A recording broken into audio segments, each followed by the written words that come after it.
नमस्कार दोस्तों, मैं राकेश पेशी एकेडमी से आज हम भारतीय अर्थव्यवस्था में एक फ्रेश टॉपिक प्रारंभ करने जा रहे हैं। भारतीय वित्त प्रणाली, इंडियन फाइनेंस सिस्टम। ध्यान दीजिएगा, भारतीय वित्त प्रणाली, भारतीय वित्त प्रणाली, इंडियन फाइनेंस सिस्टम।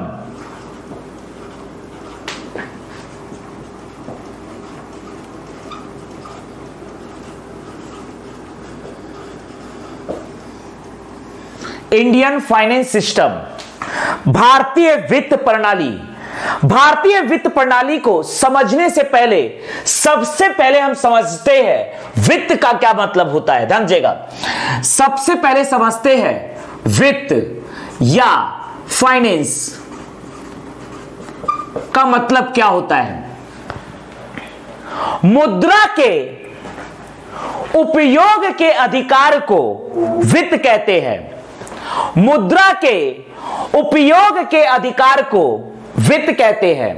अर्थात जो पैसे होते हैं, जब हम उनके उपयोग का अधिकार यदि हमें प्राप्त होता है तो इसी अधिकार को वित्त कहते हैं। मुद्रा के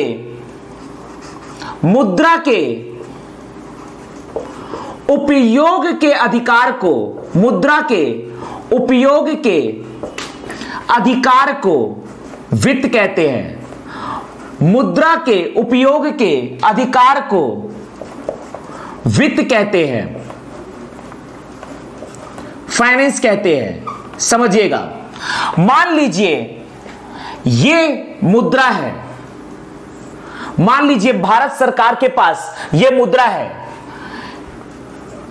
केंद्रीय संचित निधि में।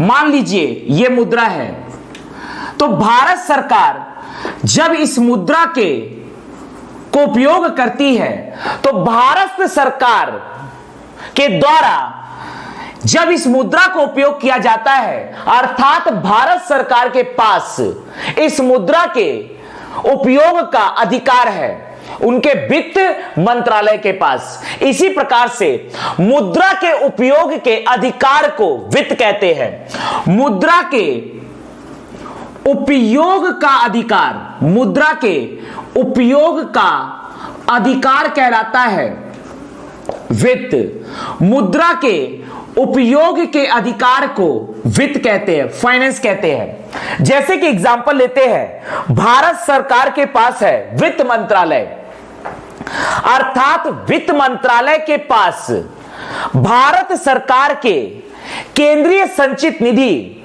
पर रखे गए मुद्रा के उपयोग का अधिकार होता है। संसद के माध्यम से, अर्थात बजट के माध्यम से वित्त मंत्रालय केंद्रीय संचित निधि में रखे गए मुद्रा का उपयोग भारत के विकास में करती है।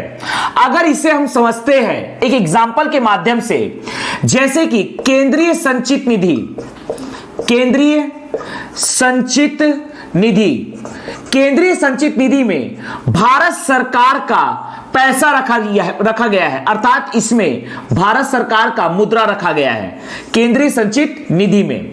तो केंद्रीय संचित निधि का जो मुद्रा है, इसके उपयोग का अधिकार होता है वित्त मंत्रालय के पास। इसके उपयोग का अधिकार होता है वित्त मंत्रालय के पास, वित्त मंत्रालय के पास। लेकिन वित्त मंत्रालय भी केंद्रीय संचित निधि से पैसा निकालती है बजट के माध्यम से, केंद्रीय बजट के माध्यम से, और इसे पास करता है भारत का संसद। ध्यान दीजिएगा, तो इस प्रकार से मुद्रा के उपयोग के अधिकार को वित्त कहते हैं। वित्त का मतलब होता है मुद्रा के उपयोग के अधिकार को वित्त कहते हैं। दूसरा टर्मिनोलॉजी समझते हैं, वित्तीय विनिमय। वित्तीय विनिमय, ध्यान दीजिएगा, financial transaction, financial transaction. Financial transaction. अगला हम डिस्कस करने जा रहे हैं वित्तीय विनिमय। जब दो व्यक्ति, एक होता है क्रेता, एक होता है विक्रेता, जब क्रेता और विक्रेता के बीच लेन देन होता है, मुद्रा का लेन देन होता है, एक होता है क्रेता और एक होता है विक्रेता, एक होता है क्रेता और एक होता है विक्रेता, एक होता है क्रेता और एक होता है विक्रेता। जब क्रेता और विक्रेता के बीच मुद्रा का लेन देन होता है, जब क्रेता और विक्रेता के बीच मुद्रा का लेन देन होता है, अर्थात जब क्रेता और विक्रेता के बीच धन का एक्सचेंज होता है, लेन देन होता है, तो इसी प्रक्रिया को कहा जाता है वित्तीय विनिमय। ध्यान दीजिएगा, मुद्रा के लेन देन को वित्तीय विनिमय कहते हैं।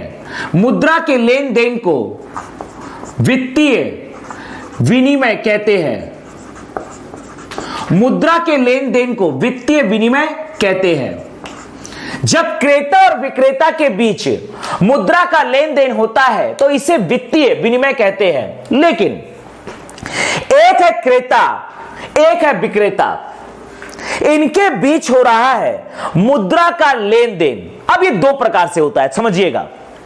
जैसे मान लीजिए भारत में बैंकिंग प्रणाली है।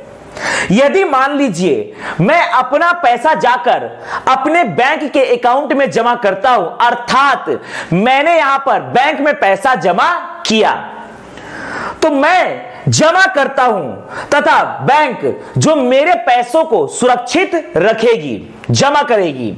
तो यहां पर भी एक जमाकर्ता जिसका बैंक में अकाउंट है, इसके द्वारा भी जब पैसा जमा किया जाता है तथा बैंक के द्वारा पैसा जमा लिया जाता है, तो यह भी कहलाता है वित्तीय विनिमय। इसी प्रकार से मान लीजिए शेयर मार्केट में जो परिसंपत्तियां होती है, एक पर्सन परिसंपत्ति को बेचता है, अपने शेयर को बेचता है तथा दूसरा व्यक्ति उसकी परिसंपत्ति को खरीदता है, मुद्रा परिसंपत्ति को खरीदता है। तो इस प्रकार से भी मुद्रा का एक्सचेंज होता है। अर्थात वित्तीय विनिमय के लिए हमें एक संस्थागत जगह चाहिए जहां पर हम मुद्रा का लेन देन कर सके। जैसे कि भारत में है बैंकिंग प्रणाली के माध्यम से वित्तीय विनिमय अर्थात मुद्रा का लेन देन किया जाता है। इसी प्रकार से शेयर मार्केट में भी एक व्यक्ति अपने शेयर को बेचता है, दूसरा व्यक्ति उसके शेयर को खरीदता है। तो शेयर मार्केट भी हमें प्रोवाइड करता है एक बाजार। तो इस प्रकार से अगला है वित्तीय बाजार। अगला हम डिस्कस करने जा रहे हैं वित्तीय बाजार। समझिएगा, अगला है वित्तीय बाजार। अर्थात एक है क्रेता और एक है विक्रेता। क्रेता और विक्रेता के बीच होता है मुद्रा का लेन देन, जिसे हम कहते हैं वित्तीय विनिमय। अर्थात एक क्रेता और एक विक्रेता के बीच होता है वित्तीय विनिमय, मुद्रा का लेन देन होता है। लेकिन मुद्रा का लेन देन किसी संस्थागत व्यवस्था के अंतर्गत होता है। इसी संस्थागत व्यवस्था को कहा जाता है वित्तीय बाजार। अर्थात जैसे कि वित्तीय बाजार का एग्जाम्पल है बैंकिंग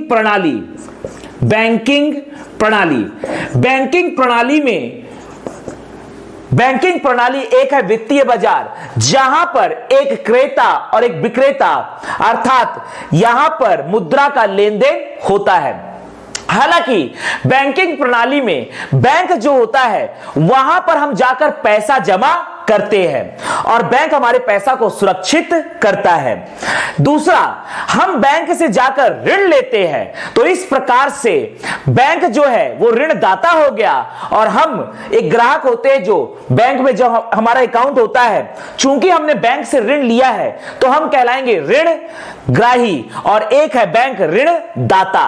तो इस प्रकार से भी बैंक और बैंक होल्डर्स के बीच पैसे का अर्थात मुद्रा का लेन देन होता है, इसे कहा जाता है वित्तीय विनिमय। और ये लेन देन, मुद्रा का लेन देन जिस संस्थागत जगह में होता है जैसे कि बैंकिंग प्रणाली, इसे कहा जाता है वित्तीय बाजार। अर्थात क्रेता व विक्रेता के बीच, अर्थात क्रेता व विक्रेता, जैसे कि अगर मैं बोलता हूं कि ये एक बैंक है, मान लीजिए यहां पर मैंने एक बैंक ले लिया, यहां पर मैंने एक बैंक ले लिया, ये आपका है एक बैंक है, ये बैंक है। मान लीजिए मैंने यहां पर एक बैंक ले लिया, ये है बैंक। तो बैंक क्या कर रहा है? बैंक कस्टमर को ऋण दे रहा है, अर्थात पैसा यहां बैंक से कस्टमर की ओर जा रहा है, उपभोक्ता की ओर जा रहा है। अगर मान लीजिए उपभोक्ता बैंक में पैसा जमा कर रहा है तो पैसा फिर उपभोक्ता से बैंक की ओर जाएगा, अर्थात पैसे का लेन देन हो रहा है। जब भी पैसे का लेन देन होता है, मुद्रा का लेन देन होता है, इसे हम वित्तीय विनिमय कहते हैं। और यहां पर जो मार्केट स्पेस मिलता है हमें, जहां पर मुद्रा का लेन देन किया जाता है, इसे ही कहा जाता है वित्तीय बाजार। जैसे कि एग्जांपल है बैंकिंग प्रणाली तथा शेयर मार्केट, इसका एग्जांपल है बैंकिंग प्रणाली तथा शेयर मार्केट। ध्यान दीजिएगा, शेयर मार्केट, ध्यान दीजिएगा। क्रेता व विक्रेता के बीच वित्तीय विनिमय, वित्तीय विनिमय, वित्तीय विनिमय हेतु बनाए गए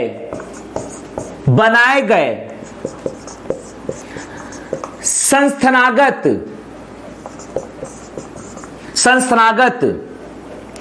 व्यवस्था को वित्तीय बाजार कहते हैं। संस्थागत व्यवस्था को वित्तीय बाजार कहते हैं, वित्तीय बाजार कहते हैं। ध्यान दीजिएगा, वित्तीय बाजार कहते हैं। अगला हम समझने जा रहे हैं, अगला टर्मिनोलॉजी हम समझने जा रहे हैं वित्त प्रणाली। अगला टर्मिनोलॉजी हम समझने जा रहे हैं वित्त प्रणाली। ध्यान दीजिएगा, अगला हम समझने जा रहे हैं वित्त प्रणाली अर्थात फाइनेंस सिस्टम। फाइनेंस सिस्टम, अगला हम समझने जा रहे हैं फाइनेंस सिस्टम। समझिएगा, अर्थव्यवस्था में मुद्रा के बचत को बढ़ाने तथा मुद्रा के सही उपयोग हेतु बनाई गई व्यवस्था को वित्त प्रणाली कहा जाता है।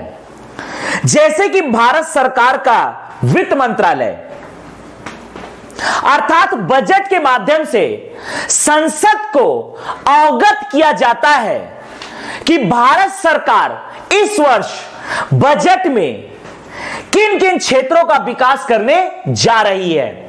अर्थात भारत सरकार भी वित्त का अर्थात मुद्रा का सदुपयोग करती है, अर्थात भारत का विकास करती है, तभी संसद में बजट को पास किया जाता है। इसी प्रकार से वित्त प्रणाली का कहने का तात्पर्य यह है, अर्थव्यवस्था में मुद्रा के सदुपयोग तथा मुद्रा के बचत को बढ़ाने वाली प्रणाली को कहा जाता है वित्तीय प्रणाली या वित्त प्रणाली। अर्थ व्यवस्था में मुद्रा के सदुपयोग व अर्थव्यवस्था में मुद्रा के सदुपयोग व मुद्रा को बढ़ाने हेतु विकसित की गई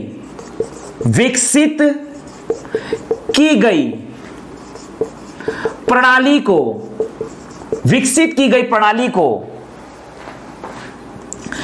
वित्तीय प्रणाली या वित्त प्रणाली कहते हैं।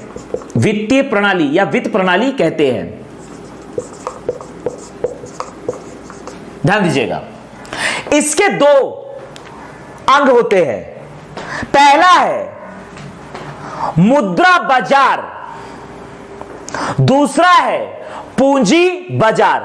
तो अगला हम वित्त प्रणाली के अंतर्गत डिस्कस करने जा रहे हैं वित्त प्रणाली के अंग अर्थात मुद्रा बाजार तथा पूंजी बाजार। अगला हम डिस्कस करने जा रहे हैं भारतीय वित्त प्रणाली के अंग। ध्यान दीजिएगा, अगला हम डिस्कस करने जा रहे हैं भारतीय वित्त प्रणाली के अंग।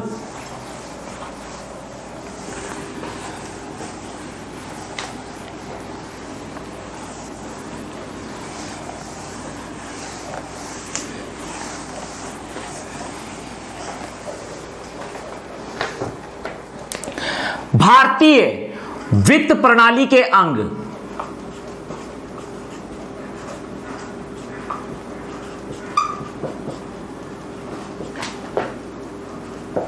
भारतीय वित्त प्रणाली के मुख्य दो अंग होते हैं। पहला है आपका मुद्रा बाजार। पहला है आपका मुद्रा बाजार, जिसके अंतर्गत मुख्य रूप से आती है बैंकिंग प्रणाली। बैंकिंग प्रणाली जिसके अंदर मुख्य रूप से आती है बैंकिंग प्रणाली। अर्थात भारतीय वित्त प्रणाली में जब पैसों का लेन देन कम समय के लिए होता है तो इसे हम कहते हैं मुद्रा बाजार। अर्थात यहां पर पैसों का लेन देन अर्थात यहां पर होता है अल्पकालिक, यहां पर होता है अल्पकालिक मुद्रा विनिमय। यहां पर होता है अल्पकालिक मुद्रा विनिमय। भारतीय वित्त प्रणाली के दो अंग होते हैं। पहला है मुद्रा बाजार, जिसके अंतर्गत मुख्य रूप से आती है बैंकिंग प्रणाली। मुद्रा बाजार में अल्पकालिक मुद्रा विनिमय किया जाता है, जबकि दूसरा होता है, ध्यान दीजिएगा, दूसरा होता है पूंजी बाजार। दूसरा होता है पूंजी बाजार, कैपिटल मार्केट। मुद्रा बाजार मनी मार्केट, बैंकिंग सिस्टम। पूंजी बाजार कैपिटल मार्केट।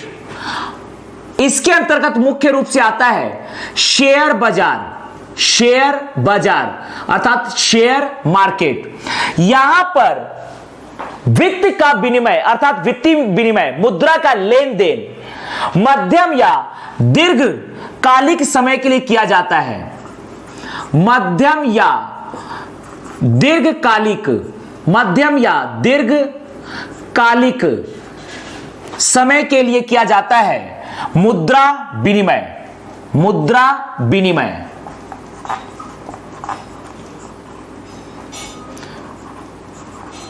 पूंजी बाजार कैपिटल मार्केट, जिसका मुख्य एग्जांपल है शेयर बाजार। यहां पर मुद्रा का विनिमय मध्यम अर्थात 1 वर्ष या 1 वर्ष से अधिक समय के लिए किया जाता है। लेकिन जब मुद्रा का विनिमय 1 वर्ष से कम समय के लिए किया जाता है तो इसके अंतर्गत आता है मुद्रा बाजार। मुद्रा बाजार, ध्यान दीजिएगा, मुद्रा बाजार। मुद्रा बाजार से तात्पर्य है, मुद्रा बाजार से तात्पर्य है जब मुद्रा का विनिमय अर्थात मुद्रा परिसंपत्तियों का विनिमय जब 1 वर्ष से कम समय के लिए किया जाता है तो इसे मुद्रा बाजार कहते हैं। तो इसे मुद्रा बाजार कहते हैं। जब मुद्रा परिसंपत्तियों का विनिमय 1 वर्ष से कम समय के लिए करते हैं तो इसे मुद्रा बाजार कहते हैं। मुद्रा बाजार 2 प्रकार का होता है। एक होता है आपका संगठित या औपचारिक, संगठित या औपचारिक, ऑर्गेनाइज्ड और फॉर्मल मुद्रा बाजार अर्थात मनी मार्केट। दूसरा इसका प्रकार होता है असंगठित या अनौपचारिक मुद्रा बाजार, अनौपचारिक मुद्रा बाजार, अनऑर्गेनाइज्ड और इनफॉर्मल मनी मार्केट। पूंजी बाजार, पूंजी बाजार का अर्थ होता है जब मुद्रा परिसंपत्तियों का विनिमय 1 वर्ष या 1 वर्ष से अधिक समय के लिए किया जाता है तो इसे पूंजी बाजार कहते हैं। यह 2 प्रकार का होता है। एक होता है आपका प्राथमिक पूंजी बाजार, प्राथमिक पूंजी बाजार, जबकि दूसरा होता है द्वितीयक पूंजी बाजार। दूसरा होता है द्वितीयक पूंजी बाजार, द्वितीयक पूंजी बाजार। ध्यान दीजिएगा, मुद्रा बाजार से तात्पर्य है जब मुद्रा परिसंपत्तियों का विनिमय 1 वर्ष से कम समय के लिए किया जाता है तो उसे मुद्रा बाजार कहा जाता है। यह 2 प्रकार का होता है। एक होता है संगठित, organised and formal money market, संगठित या औपचारिक मुद्रा बाजार अर्थात यह सरकार के नियंत्रण में होती है। इसी के अंतर्गत आता है मुख्य रूप से भारत का बैंकिंग प्रणाली, भारत का बैंकिंग प्रणाली जो कि आता है संगठित या औपचारिक मुद्रा बाजार के अंतर्गत। और संगठित या औपचारिक मुद्रा बाजार के शीर्ष में होता है आरबीआई। आरबीआई मुद्रा के तरलता, आरबीआई मुद्रा के तरलता को नियंत्रण करता है मुद्रा बाजार के माध्यम से। आरबीआई मुद्रा की तरलता को मुद्रा बाजार के ही माध्यम से अर्थात बैंकिंग प्रणाली के माध्यम से ही नियंत्रित करता है। आरबीआई मुद्रा की तरलता को मुद्रा बाजार अर्थात बैंकिंग प्रणाली के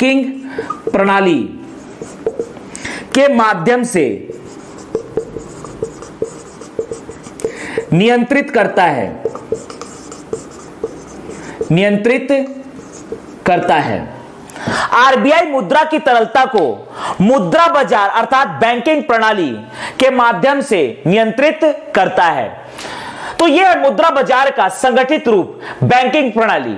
लेकिन मुद्रा बाजार का असंगठित रूप, जहां पर हम पैसे का लेन देन करते हैं लेकिन इसका कोई संगठित ढांचा या औपचारिक रूप नहीं होता है। जैसे कि हम ग्रामीण क्षेत्र में, भारतीय ग्रामीण क्षेत्र में, भारत के ग्रामीण क्षेत्र में पैसे का लेन देन ग्रामीण लोग करते हैं, ग्रामीण लोग तथा किसान लोग करते हैं साहूकार से। भारत के ग्रामीण क्षेत्र में किसान तथा ग्रामीण लोग पैसे का लेन देन आमतौर पर साहूकार के साथ करते हैं, चूंकि यह गैर कानूनी है अर्थात असंगठित या अनौपचारिक मुद्रा बाजार। लेकिन वर्तमान में असंगठित या अनौपचारिक मुद्रा बाजार का चलन कम हो गया है। वर्तमान में बैंकिंग प्रणाली से ही किसान ऋण लेता है।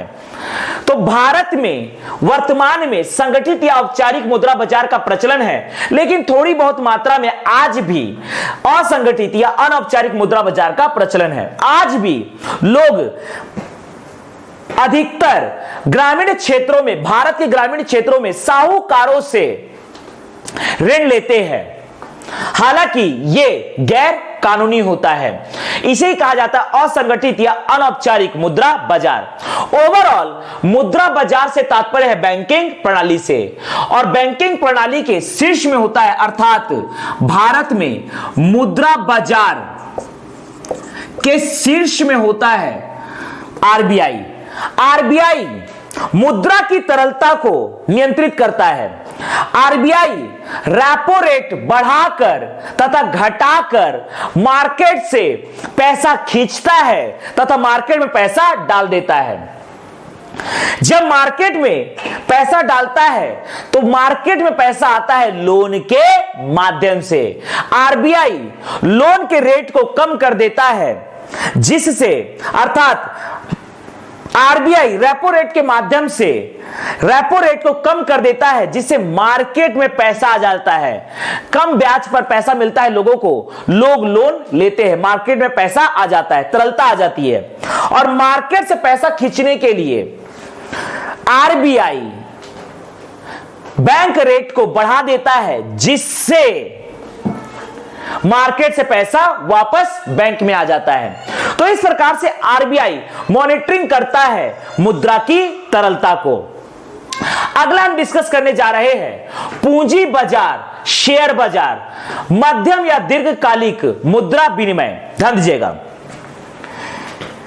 एक वर्ष या एक वर्ष से अधिक समय के लिए जब मुद्रा का लेन देन या मुद्रा का विनिमय होता है तो इसे पूंजी बाजार या शेयर बाजार कहा जाता है। यह दो प्रकार का होता है, एक होता है प्राथमिक पूंजी बाजार, एक होता है द्वितीयक पूंजी बाजार। प्राथमिक पूंजी बाजार में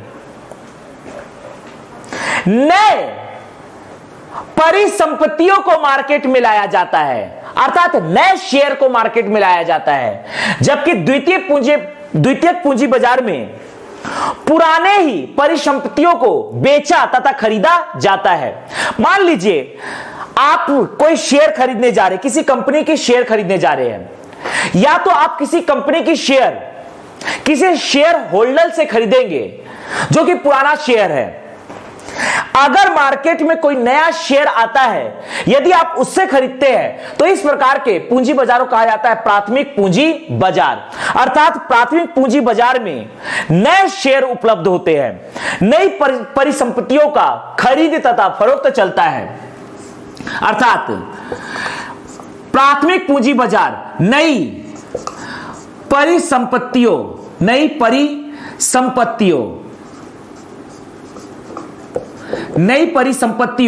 अर्थात नए शेयर का क्रय व विक्रय।